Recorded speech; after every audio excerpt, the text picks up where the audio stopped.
हम देखते हैं ग्राफ के बारे में कि ग्राफ क्या होता है।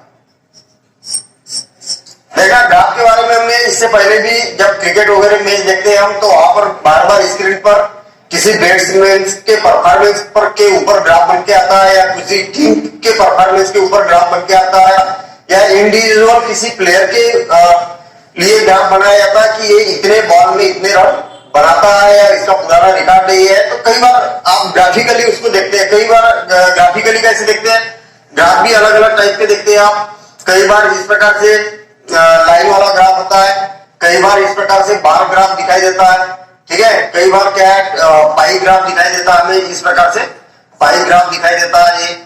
तो अलग अलग प्रकार के ग्राफ होते हैं। हमने मैथ्स में पढ़ा था कि ग्राफ के प्रकार कितने होते हैं, लेकिन हम यहाँ पर दो चरों के बीच में तुलना करेंगे तो ग्राफ में जनरली दो चरों के बीच में तुलना होगी। पहली बात तो ये समझ ले कि दो चरों के बीच में जैसे तुलना हो रही है, तो यहाँ पर कौन से चरों की बात की जा रही है।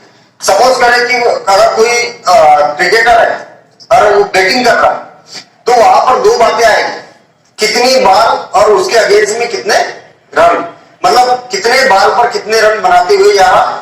तो हम यहाँ पर बोलेंगे कि बॉल, पहली बॉल पर, दूसरी बॉल पर, तीसरी बॉल पर, चौथी बॉल पर या पांचवी बॉल पर कितने रन बना रहा है। ये पहली बॉल है, दूसरी बॉल है, तीसरी बॉल है, चौथी बॉल है, पांचवी बॉल है।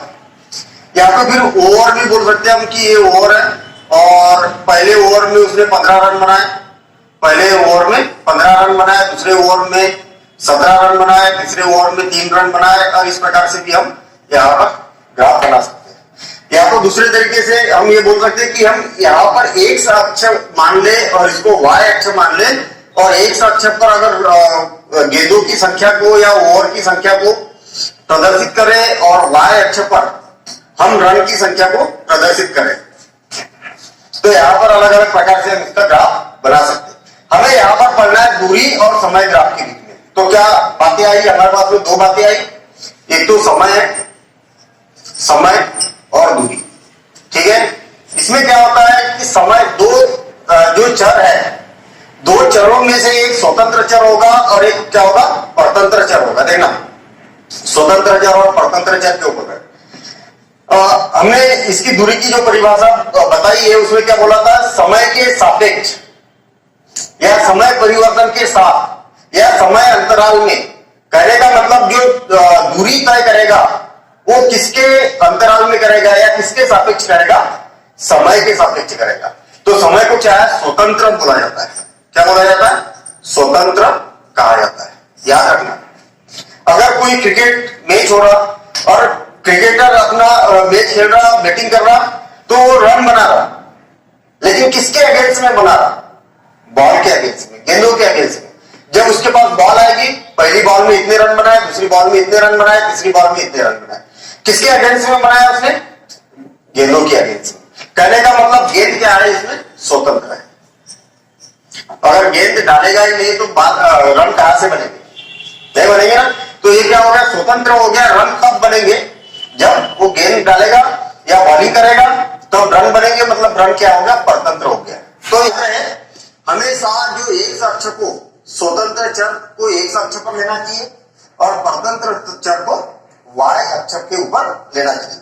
अभी अगर हम यहाँ पर बात करें कि समय और दूरी के बीच में हमें ग्राफ बनाना है, किसके बीच में बनाना, समय, समय और दूरी ग्राफ। तो किस प्रकार से ग्राफ बनाएंगे, देखना, हमारे पास में दो अक्ष बनेगी, एक तो एक अक्ष हो जाएगी, एक अक्ष और वाई अक्ष, दो अक्ष। अब एक अक्ष पर स्वतंत्र कौन है, समय, और दूरी में स्वतंत्र कौन है, समय है।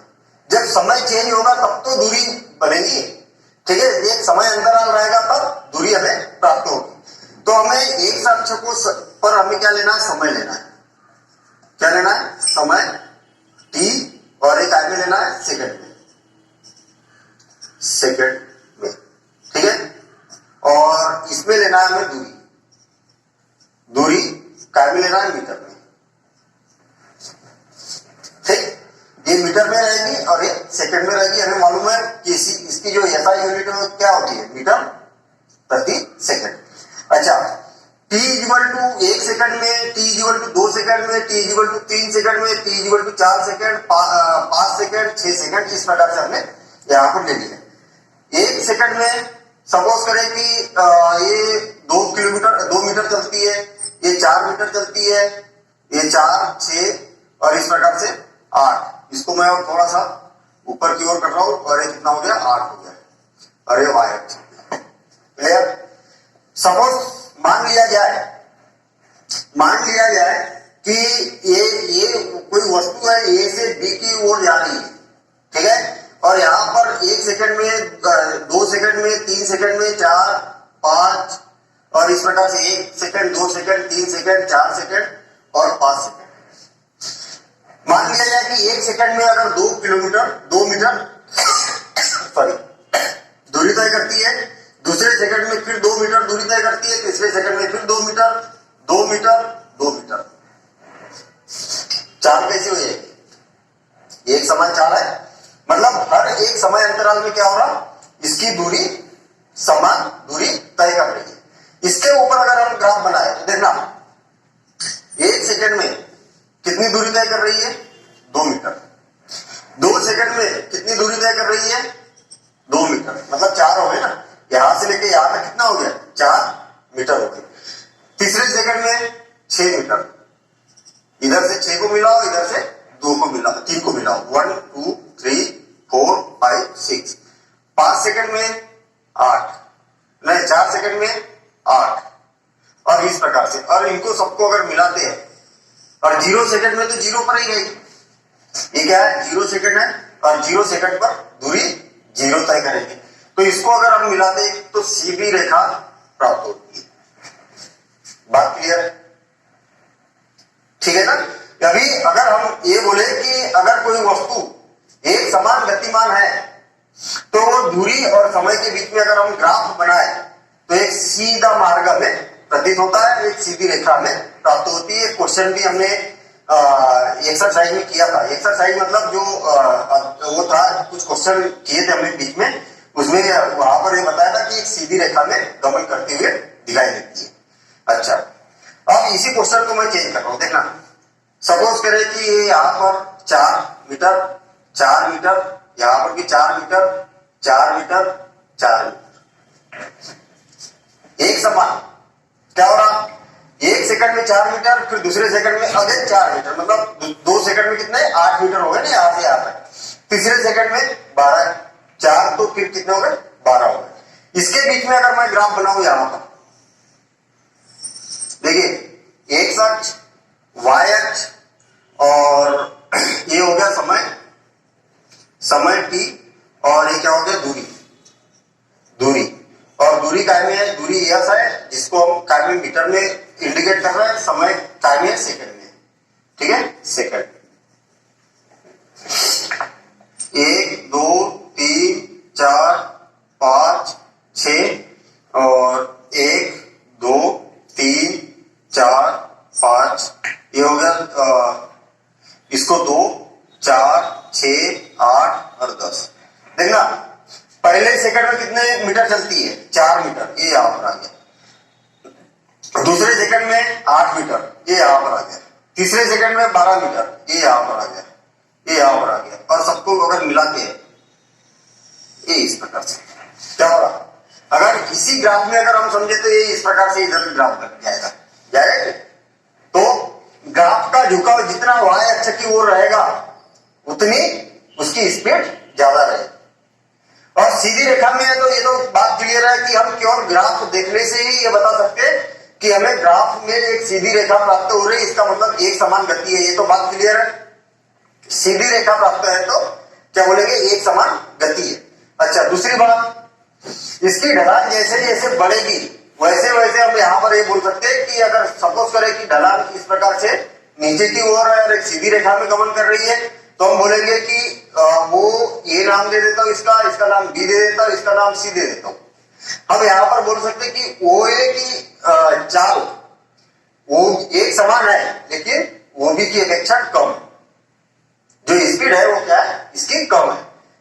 OC की चाल OB और OA से अधिक अधिक है लेकिन एक समान गति में। क्लियर? तो हमें कितनी बातें यहाँ पर समझ में आ रही है। पहली बात तो ये बात समझ में आई कि हमेशा एक अक्ष पर स्वतंत्र चर को लेना चाहिए। स्वतंत्र चर मतलब यहाँ पर दूरी और समय के बीच में हम ग्राफ बना रहे हैं तो समय क्या होता है? स्वतंत्र होता है। ठीक है। दूसरी बात, अगर समय को सेकंड में ले रहे हैं तो दूरी को काय में लेना चाहिए? मिनट में लेना चाहिए, सॉरी मीटर में लेना चाहिए। क्यों? क्योंकि इसकी एसआई यूनिट मीटर प्रति सेकंड होती है। अगर इसको यदि समय को अगर घंटे में ले रहे हैं तो इसको किलोमीटर में लेना चाहिए। ठीक है।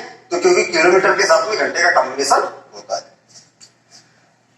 अगली बात हमें यह समझ में आ रही है कि अगर हमें ग्राफ द्वारा समय और दूरी के बीच में हम ग्राफ बनाते हैं और वो सीधी रेखा में हमें ग्राफ प्राप्त होता है तो हम बोलेंगे कि वस्तु एक समान गतिमान है।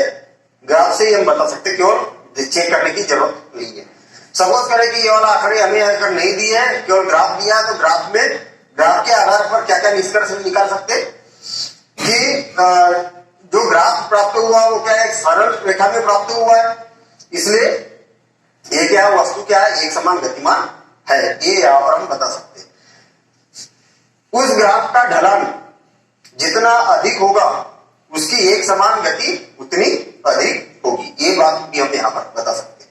अभी यहां पर देखना, इसी एग्जांपल में सपोज मान लिया जाए यहां पर 2 मीटर की दूरी तय की, यहां पर फिर 2 मीटर मतलब जैसे कि वैसे ही है। मतलब पहले सेकंड में ये यहां दूसरा मैं ग्राफ बना रहा हूं,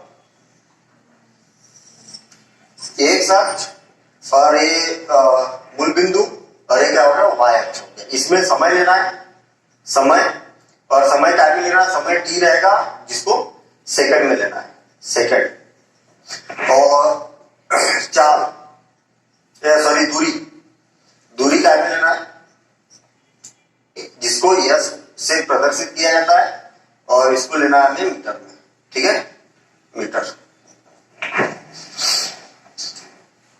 1 second, 2 second, 3 second, 4 second, 5 second. ठीक है। दूरी 2, 4, 6, 8। ये 2, 4, 6, 8। ये 1, 2, 3, 4, 5। देखना, ये मूल बिंदु है, मूल बिंदु है वो, और ये बिंदु से ये बिंदु है जिसको जीरो बोल सकते हैं हम, जीरो स्थिति पर है। अगर मान लिया जाए कोई वस्तु 1 सेकंड में 2 मीटर चलती है, ठीक है, एक सेकंड में 2 मीटर चलती है, दूसरे सेकंड में भी 2 मीटर उसी पोजीशन पर रहती है, तीसरे सेकंड में भी उसी पोजीशन पर रहती है, चौथे सेकंड में भी वो उसी पोजीशन पर रहती है। कहने का मतलब वस्तु ने क्या किया, ए से यहां तक चली, एक पॉइंट तक 1 सेकंड में, और कितने मीटर चली? 2 मीटर। फिर उसके बाद में वो यहाँ पर स्थिर हो गई, दूसरे सेकंड में भी वही पर, तीसरे सेकंड में भी वही पर, और चौथे सेकंड में भी उसी स्थिति पर अभी है। तो इसके बीच में हम ग्राफ बनाए, ये इसको मैं थोड़ा सा बना देता हूं, इसको 6 मीटर कर देता हूं। ठीक है, मान लिया जाए कि पहले सेकंड में वो 6 मीटर चली गई। देखना, पहले सेकंड में कहां पर वस्तु थी? 6 मीटर पर। दूसरे सेकंड में कहां पर वस्तु है? अभी भी 6 मीटर पर ही है, मूल बिंदु से अभी भी 6 मीटर पर ही है। तीसरे सेकंड में भी कहां पर है? 6 मीटर पर। चौथे सेकंड में भी 6 मीटर पर, पांचवें सेकंड में भी 6 मीटर पर। तो वस्तु क्या हो रही है यहां से? देखना, यहां से तो यहां गई है, पहले सेकंड में उसकी गति यहां पर इस प्रकार से इतनी कवर की है, और उसके बाद में क्या हो गई? एक अक्ष के समांतर हो गई। तो जब यहां पर इसको देख के हम क्या निष्कर्ष निकाल सकते हैं कि जब ग्राफ एक सीधी रेखा में एक अक्ष के समांतर ग्राफ बनता है तो हम यहां पर बोल सकते हैं कि वस्तु क्या है? विराम अवस्था में होगी। वस्तु क्या है? विराम अवस्था में होगी। अब फिर से अगर सपोज करें कि 5वें सेकंड में, 5वां सेकंड हो गया क्या? नहीं, अभी ये 5वां सेकंड में यहां से हटा देता हूं। मान लिया जाए कि 5वें सेकंड में वस्तु यहां से उठ के वापस ये पर आ गई, वस्तु वापस, पहले क्या हुआ था? पहले सेकंड में यहां गई, फिर दूसरे सेकंड में यहीं पर रही, तीसरे सेकंड में यहीं पर रही, चौथे सेकंड में यही रही, और 5वें सेकंड में वापस 6 मीटर वापस आ गई। देखना, यहां से 5वें सेकंड में वापस 0 पर आ गई। ओवरऑल इन ग्राफों के आधार पर हम किसी भी समय में हम उसकी पोजीशन को बता सकते। देखना, हमने यहां पर ये टेबल बनाया था, लेकिन टेबल को बिना देखे यहां पर तो हम बता सकते थे कि 3 सेकंड में वस्तु कहां पर थी, 6 मीटर दूरी पर थी।